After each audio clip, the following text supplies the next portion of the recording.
Thrilled to be joined by the UFC's top featherweight contender, the one, the only Ilia Topuria, coming up on his first UFC title shot against Alexander Volkanovski at UFC 298. It's good to see you, brother. How are you? Good to see you, mate. Feel good, feel ready to get World Championship belt. Good. I just did an interview and they asked me who was the best dressed UFC fighter, and I answered Kamaru Usman. I think I need to go retape that because you look great. So what a quick rise it has been for you, I should say. 3 years. Well, doesn't feel that way for you, huh? No, I don't feel so. Well, at least in the UFC, 3 years, 6 fights. Did you expect to get to the championship setting this quickly? Yes, of course, because I always were accepting the fight, which were like really difficult. Like we were talking before about Ryan Hall. That was probably one of the most difficult fights I had because it was like a chess game. Right. Yeah, it was. So I don't feel that I have a easy way to get where I am right now today. But at the same time, I don't know, it's a little bit confused. So when you think about your training and your fights and your overall mixed martial arts game, what are you better at now than you were when you made your UFC debut? So I feel that right now I have more patience.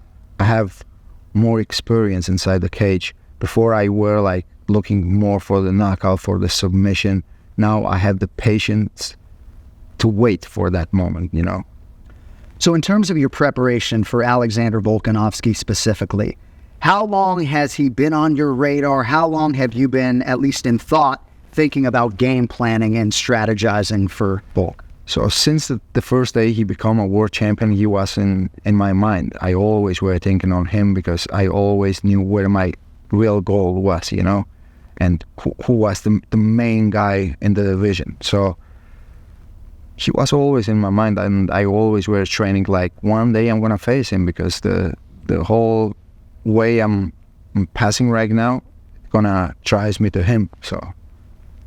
So at times he has knocked your strength of schedule and maybe questioned the level of your competition, but you've beaten credentials guys, Josh Emmett, Bryce Mitchell, Ryan Hall, a lot of different stylistic challenges. You have suggested, though, that Volkanovski might be one of your easier fights, and you say that with respect. Why do you feel that? At the moment, he is right now because he lost his last fight. He talked about his mental problems. I feel like he's not at his 100% right now, and me myself too. I feel I'm way better than him anywhere. So, if I were to ask you who is the best fighter you have ever faced, who would that be? Best fighter I have ever faced. It's a difficult question to answer. You don't have to answer that. So let's go back to your last performance against Josh Emmett. Main event in Jacksonville, Florida. Total domination, outstanding strategy and game plan. One of the judges scored it for you 50-42. When you and your coaches and your team watch that back, what are your thoughts on those 25 minutes? That we did an extremely good job. We execute the strategy we had before the fight. I had to just stay patient, punch him with the jabs, stay in the distance, and that was what I did. So you're sort of on this ascent. Stardom is creeping in. You're gaining global recognition. Obviously, you're a big deal in Spain. Are you feeling that love and support when you're in your public life? Yeah, of course. I feel a lot of love in Spain. And I feel really grateful about that fact, you know, really thankful. Yeah, it's great. So when you're out and about in the streets, is it a little bit of a different navigation for you? People coming up to you? I'm going to answer you in Spanish because I feel more confident.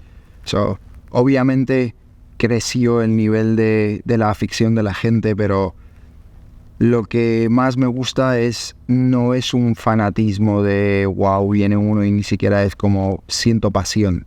I feel passion from the people, and I love that. How did you connect with Sergio Ramos? He's been a huge supporter of yours. He texted me in the fight week. He told me, I want to come to watch you fight. I said, it will be a pleasure. Yeah. You to come. So he came. What's that relationship with you like? Just supporting him and vice versa? Yeah. Now we have great relationship. Sometimes we text each other, and it's great. In this fight, we're gonna have a lot of more soccer players. Right. Yeah. Nice.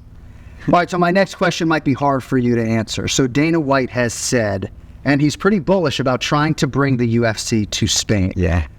Do you have anything you can share with us as to whether or not that might actually happen at some point down the line? That's going to happen. Okay. Actually, it's going to happen in 2024 for sure. It's going to happen. Yeah, because I feel like right now the Spain has that fan base which the UFC needs to go to some different places, right? So we have one of the biggest stadiums there. One of them, it's the Santiago Bernabeu, which is ready to make concerts, I don't know, many events. You can close it there. Right. So it's going to be excited for me to bring the UFC to Spain and put a lot of different Spanish fighters on the card. It's going to be a good one. A lot of Spanish fighters on the card, but there's only one man who can headline our first trip to Spain. It's got to be Ilia Topuria. Yeah. What would that mean to you, to be the guy to help usher in that market and to be the guy who actually helped bring a UFC live event to Spain? First of all, as a personal wise, it means that the dreams come true. You know, because cuando tienes algo en tu mente desde que eres chiquito y ves cómo con trabajo y con esfuerzo todo eso va aterrizando a la realidad, es una sensación inigualable, es una sensación de matar mitos de los sueños se hacen realidad. Si crees en ti, crea realidades. So you put Spain on the map, but you rep Germany and Georgia. So how do you navigate sort of representing all of those different countries on the world stage? So I represent Georgia and Spain. I was born in Germany, but I don't represent Germany at all. I love Germany, of course. I was born there. What can I tell you? I feel great about that. A lot of Georgian support out there for sure. A lot of Georgians, and we have a lot of Georgians in the UFC too. We have. Well, I'm going to share the card with Merab Dvalishvili, who will fight for the World Championships very soon too. After this fight, he will fight for the championship. That's cool. So when Alexander Volkanovski stepped up on short notice to fight Islam Makhachev in October, you know you're the guy, you're the number one contender, the next featherweight world title challenger. What were your thoughts when he accepted that fight? Ni siquiera me inmuté. Fue una noticia, aceptó. Eso no me iba a quitar a mí mi oportunidad de pelear por el campeonato del mundo en mi peso. Por lo que no me preocupé en ningún momento. Sabía que si no iba, porque lo que se estaba hablando que fuera en enero, entonces si no iba a ser en enero, porque por cualquier cosa que pasara en la pelea, que por ejemplo lo han noqueado y al final no sucedió, pero igualmente sabía que en algún punto se iba a celebrar, por lo que estaba súper tranquilo. So when you prepare for Alexander Volkanovski, is there any particular area of focus? Is there anything that jumps off the film that he does really well? Yeah. He kicks very well, and with the low kicks, he caught the distance very good. He was the best guy in the world for some reason. He was the pound for pound for some reason. So the guy deserves his respects. He's good. But as I told you before, la estrategia que voy a traer en la pelea, él no va a ser capaz de resolverlo. Que es en lo que yo me siento inigualable en cambio de todos los demás, porque las habilidades lo tienen todos pueden pegar fuerte, todos pueden ser fuertes en el clinch, en el suelo, pero la estrategia es lo que al final marca la diferencia. I know you've talked about your improved patience. Is that going to be something you're going to be thinking about in advance of this title fight, to wait for your opportunities to unfold? Of course. Estaré esperando mi chance, obviamente, crearé mis oportunidades y le obligaré a abrir huecos y le golpearé de donde él ni siquiera sabe que se puede golpear. So you have let your fighting do the talking. You're known as one of the hardest workers in the game, but you do a lot of that work out of the public eye and in silence. Have you thought about what your emotions will be like if you complete the mission, so to speak, and you become a world champion? What emotionally you're going to feel like after accomplishing that? Of course, I have that esa visualización every night. I went to sleep. I try to visualize all that, esos escenarios. And the difference I always say between me and the other guys, it's that many people needs to see to believe. I believe and then I see it. So your coaches, unheralded, they don't necessarily get a lot of the shine that some of these other coaches get, but it seems like you guys are super tight-knit. Yeah. They're gonna have van a tener pronto todas estas vistas encima y van a obtener toda la atención que realmente merecen. Es cuestión de tiempo. Cuando la gente fuerza algo, las cosas al final no salen bien. Una torre sin buenos fundamentos puede quebrar en cualquier momento.